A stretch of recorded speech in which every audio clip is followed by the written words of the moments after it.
Welcome students, नमस्कार आप सभी को। स्वागत है आपका साउथ सिटी पीसीएमबी के चैनल पर। ठीक है, कल हम लोग जब मिले थे तो हम लोगों ने केमिकल रिएक्शन और इक्वेशंस को देखा था। आज हम लोग वहीं से कंटिन्यू कर रहे हैं। ठीक है, आपको मालूम है ना कि हम ये चैनल आपके लिए क्यों लेकर आए हैं। हम ये चैनल आपके लिए इसलिए लेकर आए हैं ताकि आपको हम उन फैक्ट से, उन चीज़ों से रूबरू करा सकें जो आपके इस बार बोर्ड एग्जाम में आने जा रहा है। ठीक है, अभी तक जो पेपर होता था वो सब्जेक्टिव होता था, जैसा कि आप लोग जानते हैं, और उन सब्जेक्टिव पेपर में काफ़ी हद तक टीचर्स को भी नॉलेज थी कि कैसे क्वेश्चंस आएंगे, क्योंकि कई बार सिलेबस चेंज नहीं हुआ था, चीज़ें रिपीट हो रही थी, पैटर्न वही था। अचानक पैटर्न बिल्कुल चेंज हो गया। तो अभी क्या हुआ था रिसेंटली, अभी कई बच्चों के स्कूल से मार्क्स भेजे गए थे बोर्ड एग्जाम में, तो बच्चों के मार्क्स कम हो गए जैसा वो एक्सपेक्ट कर रहे थे। उन्हें लग रहा था कि मुझे 90% मिलना चाहिए, बट दे गॉट 68%। तो उन्हें इस बात की चिंता नहीं थी कि मुझे 68% मिला, उन्हें टेंशन इस बात की हो गई कि जो मेरे साथी हैं, जो मुझसे कमज़ोर हैं, उनके मार्क्स 72, 78 कैसे हो गए, मेरे 68 कैसे हो गए। और उन्होंने एग्ज़ाम दे दिया। जब उन्होंने एग्ज़ाम दिया तो कंडीशन ये आ गई कि कई सारे बच्चे ऐसे थे कि जिनके मार्क्स बहुत कम हो गए, इवन कुछ फेल भी हो गए, क्योंकि वो उस बदले हुए पैटर्न को समझ नहीं पाए। और जब बदले हुए पैटर्न को समझ नहीं पाए तो उसी के चक्र में फंस कर रह गए। वो बदला हुआ पैटर्न क्या है? वो बदला हुआ पैटर्न बस MCQ है, केस स्टडीज़ है, असर्शन रीज़न है, और ये वो है जैसा कि हम लोग कॉम्पिटिशन एग्जाम में देखते हैं। ठीक, तो इसलिए हमारा पढ़ना इंपॉर्टेंट नहीं है, हमारा ये इंपॉर्टेंट है कि हम उस क्वेश्चन को कैसे देखते हैं। बहुत साल पहले एक क्वेश्चन आया था कि name the most infectious disease, और जो ऑप्शंस थे वो था cold and cough, whooping cough, tetanus and AIDS. कई बच्चों ने एड्स पे निशान लगा दिया, उनको लगा कि AIDS is the most infectious disease, जबकि है क्या, कोल्ड एंड कफ। लेकिन वैसे अगर उनसे हम पूछते कि सबसे ज़्यादा फैलने वाली बीमारी कौन सी है, which is the most communicable disease, तो शायद वो बताते कोल्ड एंड कफ होता है। इन द सेम वे इस बार भी आप लोगों ने पढ़ा है, लेकिन कई बार चूंकि अब टाइम स्पैन बहुत कम है तो हमने ये टारगेट किया है कि विद इन 15 डेज कैसे हम आपको इस तरीके से कंप्लीट कर दें उस सिलेबस को जिसका आप बोर्ड एग्जाम देने जा रहे हैं। और बाकी फिर सेकेंड टर्म से हम लोग रेगुलर क्लासेस लेंगे चैप्टर्स की। तो अभी जो फर्स्ट टर्म के सिलेबस के चैप्टर्स हैं जिनको आप लोगों ने पढ़ा है, उनका एक शॉर्ट रिवीजन, और इस तरीके से रिवीजन कि वो कंप्लीट भी हो, कॉम्प्रिहेंसिव भी हो और शॉर्ट भी हो, क्योंकि हम जानते हैं कि अगर आपको मजा नहीं आएगा तो आप तुरंत वीडियो को आगे बढ़ा दोगे और किसी दूसरे वीडियो पे आ जाओगे। तो इसलिए हम आपकी भावनाओं का पूरा ध्यान रखते हुए अपने वीडियो को आपके सामने रखते हैं।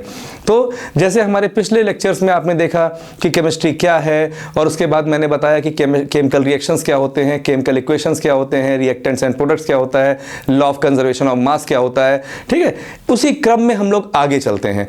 और जब आगे चलते हैं तो हम लोगों ने लास्ट वीडियो में जहां पर हमने अपने लेक्चर को रोका था वो था टाइप्स ऑफ केमिकल रिएक्शन।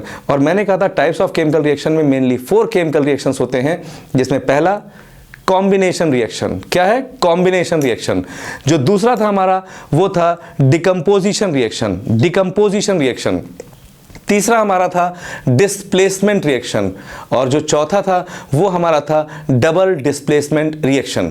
जब हम बात करते हैं पहले कॉम्बिनेशन रिएक्शन की, तो कॉम्बिनेशन का मतलब होता है जोड़ना। जब हम 2 या उससे अधिक एटम्स को, एलिमेंट्स को या मॉलिक्यूल्स को आपस में कंबाइन करके एक बिगर मॉलिक्यूल या प्रोडक्ट फॉर्म करते हैं, that is said to be combination reaction. For example, जब मैग्नीशियम रिबन ऑक्सीजन के प्रेजेंस में बर्न करता है तो मैग्नीशियम ऑक्साइड का फॉर्मेशन होता है, और ऐसी कंडीशन में क्या होता है, Mg+O2 गिव्स MgO। ठीक, लेकिन सबसे बड़ी प्रॉब्लम जो मैंने बच्चों में फेस की है वो ये किया है कि जैसे Mg+O2 गिव्स MgO तो हो गया, ये इन्होंने रटा हुआ है, लर्न किया हुआ है, सबको मालूम है, लेकिन कई बार जब उनके सामने क्वेश्चन आता है, फॉर एग्जाम्पल Na+O2, ठीक, this is the example of combination reaction, कि what happens when Na combines with oxygen.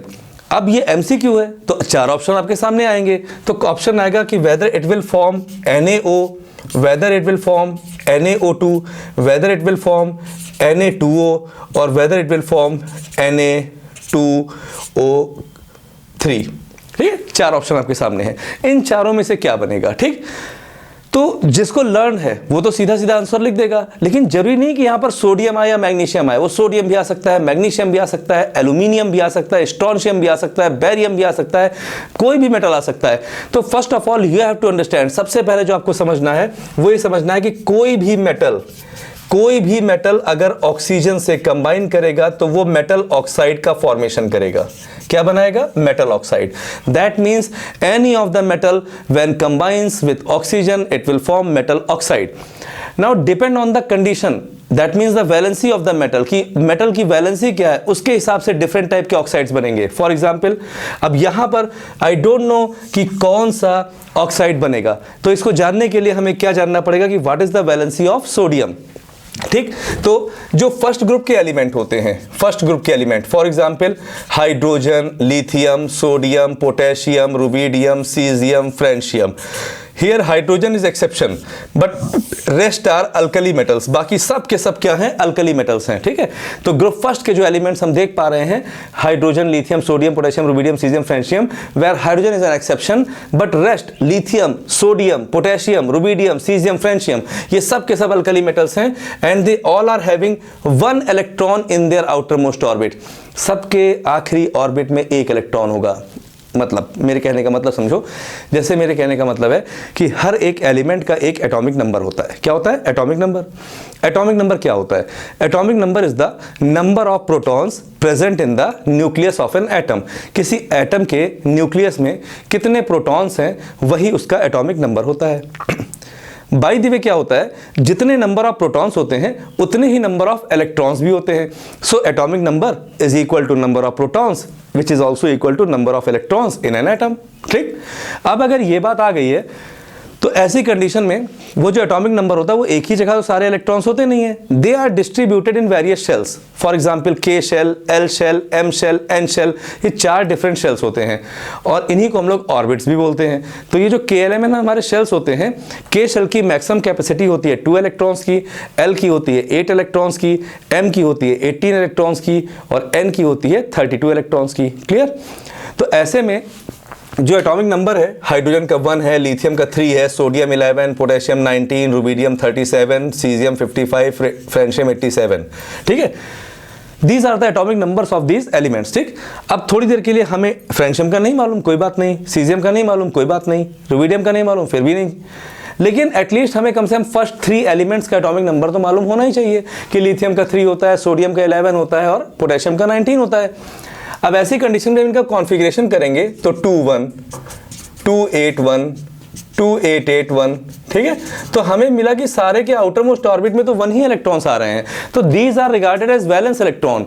The electrons present in the outermost orbit are called valence electron, यानी वो इलेक्ट्रॉन्स जो outer most orbit में होते हैं उन्हें हम लोग क्या बोलते हैं? वैलेंस इलेक्ट्रॉन्स बोलते हैं। ठीक है, और ये जो इलेक्ट्रॉन्स होते हैं अगर आउटर मोस्ट ऑर्बिट में 1, 2 या 3 इलेक्ट्रॉन्स हैं तो they generally lose those electrons, वो इलेक्ट्रॉन्स को लूज कर देते हैं to form unipositive, di positive और ट्राई पॉजिटिव आयंस। और इसी से डेफिनेशन बनती है मेटल्स की कि metals are generally those substances which lose 1, 2 और 3 electrons to form unipositive, di positive and tri positive ion. For example sodium is losing only 1 electron because it is having only 1 electron in its outermost orbit.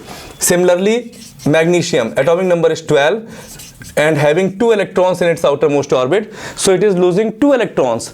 Similarly, aluminium having atomic number 13, outermost orbit contains 3 electron, so it will lose 3 electrons from its outermost orbit. And in this way, जब ये 2 electron lose कर देगा तो इसके ऊपर valency आ जाएगी +2, sodium के ऊपर आ जाएगी +1 और एल्यूमिनियम के ऊपर आ जाएगी +3। ठीक, ऐसा क्यों हो जाएगा? क्योंकि मैंने भी आपको पहले ही बताया कि atomic number is equal to number of protons which is also equal to number of electrons. ये बात मैंने बताई ना आपको। फिर मैंने कहा एटॉमिक नंबर 11 है, नंबर ऑफ प्रोटॉन्स भी 11 है, नंबर ऑफ इलेक्ट्रॉन्स भी 11 है। ठीक, प्रोटॉन्स जो है वो पॉजिटिव चार्ज है, इलेक्ट्रॉन्स जो है वो कैसे हैं? निगेटिव चार्ज हैं। इलेक्ट्रॉन्स कैसे हैं? निगेटिव चार्ज है। तो अभी जब मैंने इनका कॉन्फ़िगरेशन किया तो मैंने देखा कि 2-8-1 आया ना, तो आखिरी में एक इलेक्ट्रॉन आया और हर एटम ये चाहता है कि हम किसी भी तरीके से स्टेबल हो जाए। क्या हो जाए? स्टेबल हो जाए। और स्टेबिलिटी का क्राइटेरिया क्या है? What is the criteria for the stability? just to achieve 8 electrons in their outermost orbit, yet that means just to achieve octet। उन्हें किसी भी कीमत पे अपने outermost orbit में 8 इलेक्ट्रॉन लेकर आना है और उस क्राइटेरिया को अचीव करने के लिए they either lose the electron or they gain the electron। For example, रात में हम खाना खाते हैं, बिना खाना खाए स्टेबल नहीं होते हैं। कोई 1 रोटी खा के स्टेबल होता है, कोई 2 रोटी खा के स्टेबल होता है, कोई 3 रोटी खा के स्टेबल होता है। बाकी मॉर्निंग में आप जानते ही हो, कोई 50 ग्राम रिमूव करता है, कोई 100 ग्राम रिमूव करता है, कोई 250 ग्राम रिमूव करता है। It depends upon the capacity. जरूरी नहीं है अगर मान लो हमें 3 रोटी में हमारी पेट भरती है तो हम 2 रोटी खा के पेट नहीं भर पाएंगे। ये हमारी कैपेसिटी है। अगर हम खाएंगे भी तो खाना भी खाया और हमारा पेट भी नहीं भरा, हम और ज़्यादा रिएक्टिव हो गए। ठीक, इन द सेम वे जिसके आउटर मोस्ट में 1 इलेक्ट्रॉन है दे विल लूज 1 इलेक्ट्रॉन, जिसके 2 है वो 2 लूज करेगा, इसके 3 है वो 3 लूज करेगा। 4 वाले जनरली शेयर करते हैं और 5 वाले गेन करते हैं, दे गेन 3 इलेक्ट्रॉन। 6 वाले 2 इलेक्ट्रॉन गेन करते हैं, जिसके आउटर मोस्ट में 7 आता है वो 1 इलेक्ट्रॉन गेन करते हैं। और जिनके लास्ट में 8 इलेक्ट्रॉन होते ही हैं वो नोबल गैस कहलाते हैं। They do not lose the electron and neither they gain the electron. ना तो लूज करते हैं ना ही गेन करते हैं। ठीक है, आप मत पूछिएगा कि सर ज़ेनॉन ऐसा क्यों नहीं करता है, उसके बारे में हम लोग आगे चलेंगे। ठीक है, अभी तो फिलहाल हम एक जनरल एस्पेक्ट आपको बता रहे हैं और बिल्कुल सही कॉन्सेप्ट आपको दे रहे हैं। बहुत ध्यान से सुनिएगा और इस चीज़ को नोट कर लीजिएगा आप। ठीक है, तो ऐसी कंडीशन में जैसा कि हमने देखा कि हमारे सामने ये एलिमेंट्स आ गए। ठीक है, तो अब हम इसी को आगे कॉन्सेप्ट के फॉर्म में जा रहे हैं। ठीक है, तो ये 281 है। ठीक, अब ऐसे में ये 1 इलेक्ट्रॉन जब लूज हो गया तो इलेक्ट्रॉन तो हो गया 10, पर प्रोटॉन है कितना 11, कितना 11। ठीक, तो अब आप देख सकते होंगे कि इलेक्ट्रॉन की संख्या प्रोटॉन से भैया 1 कम हो गई है। कितनी कम हो गई है? 1 कम हो गई है।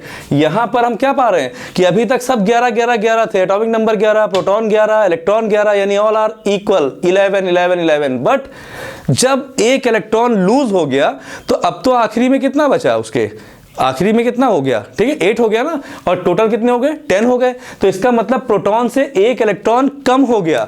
तो ऐसे में हम सोडियम के ऊपर +1 चार्ज इंडिकेट कर कर ये दिखा देंगे कि सोडियम के पास 1 प्रोटॉन ज्यादा है इलेक्ट्रॉन से। ठीक, and this will be regarded as the valency of the element. तो आप लोगों को जो पढ़ाया गया वो कहा गया combining capacity of an atom, combining capacity of an element is not a valency. Valency क्या होता है? Charge acquired by an atom, I am repeating again, charge acquired by an atom either by the loss of electron और by the gain of electron in an atom.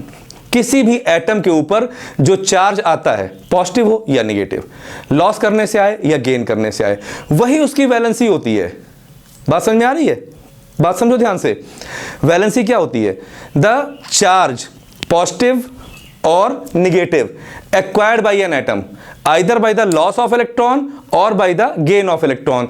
Electron lose करने से या gain करने से किसी भी atom के ऊपर जो चार्ज डेवलप होता है वही उसकी वैलेंसी होती है।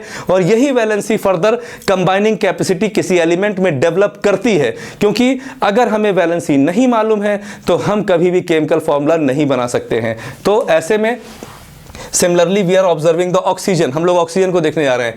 Atomic number of oxygen is 8। Outer most में इलेक्ट्रॉन्स कितने आए कॉन्फ़िगरेशन करने पर? 6। ठीक, now how many electrons are required by oxygen to complete its octet? अपने 8 इलेक्ट्रॉन्स को पूरा करने के लिए कितने इलेक्ट्रॉन चाहिए ऑक्सीजन को? 2। कितने? 2, बिल्कुल सही कहा आपने, 2। So 2 electrons are required and in that condition this will become 10 and it will become 8। ऐसा हुआ कि नहीं हुआ? ठीक हो गया। तो अब हम देख पा रहे हैं कि ऑक्सीजन की वैलेंसी क्या हो गई? -2। क्यों? क्योंकि अभी इसके पास 8 एटॉमिक नंबर, 8 प्रोटॉन्स, 8 इलेक्ट्रॉन्स, लेकिन जब इसने 2 इलेक्ट्रॉन ले लिया तो यहां पर ये क्या हो गया? 10 हो गया। 10 हुआ कि नहीं हुआ? हाँ हुआ। तो जब 10 इलेक्ट्रॉन्स हो गए ऐसे में तो 2 electrons are now extra, so -2 charge is applied on the oxygen atom in order to tell you, ये बताने के लिए कि this is the valency of oxygen. अब क्या करना है? अब हमें बनाना है फॉर्मूला। ठीक, तो the formula of Na is +1 and the formula of oxygen is -2। सो ये वैलेंसी इधर और ये इधर एंड फॉर्मूला क्या बन जाएगा? Na2। क्लियर?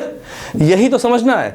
सिमिलरली मैग्नीशियम की वैलेंसी +2, ऑक्सीजन की valency -2, both are being cancelled and the formula will become MgO। Similarly aluminium की वैलेंसी +3, O की valency -2 and the formula will become Al2O3। तो अब जहां तक मुझे लग रहा है कि आप फॉर्मूले को गलत नहीं करोगे, रिएक्शंस को लिख ले जाओगे। ठीक है, तो ऐसे में अगर हमारे सामने रिएक्शन आता है तो हम क्या करेंगे, ऐसे लिखेंगे Na plus O2 gives Na2O, Mg plus O2 gives MgO, Al plus O2 gives Al2O3 and further we will balance the chemical equation। बाद में उसको हम लोग बैलेंस कर देंगे। 4Na यहाँ पर 2 2 या 4 4Na, ठीक है, 2Mg 2MgO, फिर यहाँ पर 4Al 3O2 4Al 4Al 3 2 6 2 3 6 and hence the equation is being balanced। ठीक, तो ये था कॉम्बिनेशन रिएक्शन। फिर इसके बाद आता है डिकम्पोजिशन रिएक्शन। हम थोड़ा डिटेल में ही आपको पढ़ा देंगे ताकि आपका पूरा कॉन्सेप्ट क्लियर हो जाए। तो डिकम्पोजिशन रिएक्शन बेसिकली टूटना, जैसे ये जोड़ना था वैसे वो क्या है, तोड़ना। तोड़ने में 3 तरह से होते हैं, एक हीट से, एक लाइट से और एक इलेक्ट्रिसिटी से।